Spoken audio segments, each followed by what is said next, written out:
Om Swastiastu, Assalamualaikum warahmatullahi wabarakatuh. Halo semuanya, jadi di sini saya akan memaparkan materi manajemen diklat mengenai jenis dan model diklat. Sebelumnya perkenalkan, nama saya Mega Novela Ulina Manurung dengan NIM 1911021001. Adapun materi yang akan kita bahas terdiri dari dua sub, yaitu yang pertama ada jenis pelatihan atau diklat, yang kedua ada model-model pelatihan atau diklat. Nah, materi yang pertama yang akan kita bahas yaitu jenis diklat. Menurut Bapak Simamora pada tahun 2006, jenis-jenis diklat terdiri dari 5, yang diantaranya yang pertama ada pelatihan keahlian, yang kedua ada pelatihan ulang, yang ketiga ada pelatihan lintas fungsional, yang keempat pelatihan tim, yang kelima pelatihan kreativitas. Pelatihan keahlian atau skills training ialah pelatihan yang sering kita jumpai di dalam sebuah organisasi. Program pelatihannya ini relatif sangat sederhana. Di antaranya, kebutuhan ataupun kekurangan diidentifikasi melalui penilaian yang jeli.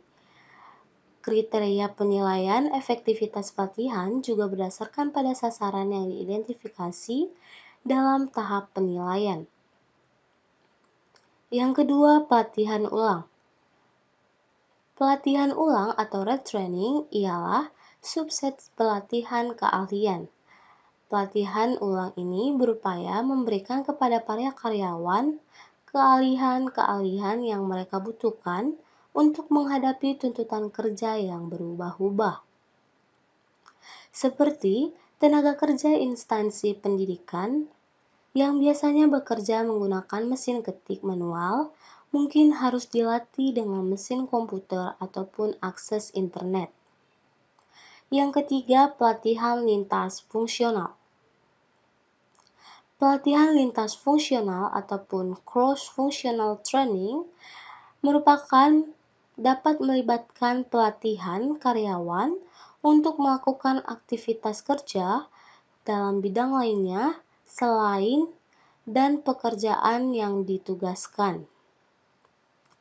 Yang keempat, pelatihan tim. Pelatihan tim merupakan bekerja sama terdiri dari sekelompok individu untuk menyelesaikan pekerjaan dengan tujuan bersama dalam sebuah tim kerja. Yang kelima, pelatihan kreativitas. Pelatihan kreativitas ataupun sering kita katakan kreativitas training berlandaskan pada asumsi bahwa kreativitas dapat dipelajari, yang maksudnya tenaga kerja diberikan peluang untuk mengeluarkan gagasan sebebas mungkin yang berdasarkan pada penilaian rasional dan biaya dan kelaikan. Selanjutnya itu kita akan masuk ke model-model diklat. Nah, model-model diklat ini terdiri dari 3, yaitu berdasarkan skematis, berdasarkan kebutuhan pelatihan, dan berdasarkan proses dan materi. Nah, yang pertama itu, maksudnya berdasarkan skematis ini, yaitu terdiri dari analisis kebutuhan pelatih. Yang kedua, ada desain pendekatan pelatihan. Yang ketiga, ada pengembangan materi pelatihan. Yang keempat, ada pelaksanaan pelatihan. Dan yang terakhir, yang kelima, ada evaluasi dan pemuktahiran pelatihan.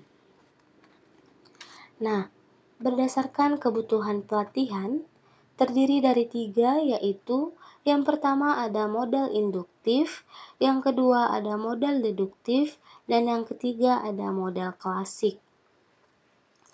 Nah, model induktif ini digunakan untuk mengidentifikasi jenis kebutuhan belajar yang bersifat kebutuhan terasa atau felt needs atau kebutuhan belajar dalam pelatihan yang dirasakan langsung oleh peserta pelatihan.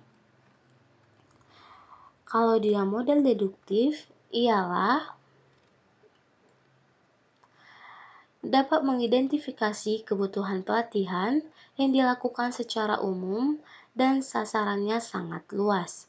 Maksudnya ini, dalam menetapkan kebutuhan pelatihan, haruslah kita memilih peserta dengan karakteristik yang sama dan dilakukan pengajuan pertimbangan kepada seluruh peserta.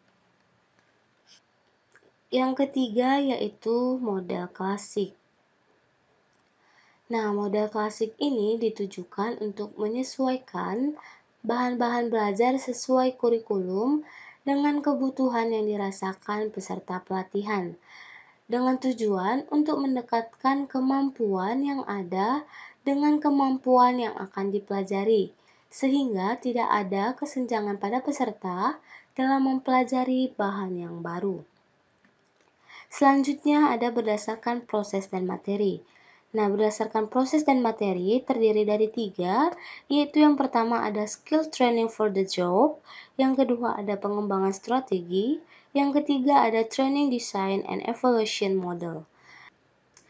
Yang pertama itu dikemukakan oleh Bapak Louis Genci pada tahun 1966. Yang kedua, pengembangan strategi dikembangkan oleh Bapak Otto dan Glasser pada tahun 1970 yang dibuat di dalam bukunya yang berjudul The Management of Training, A Handbook for Training and Development Personnel.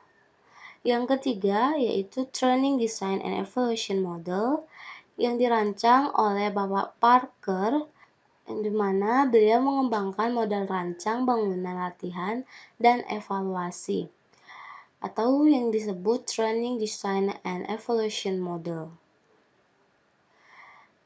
dan dimuat Craig dalam buku Training and Development Handbook, A Guide to Human Resource Development pada tahun 1976.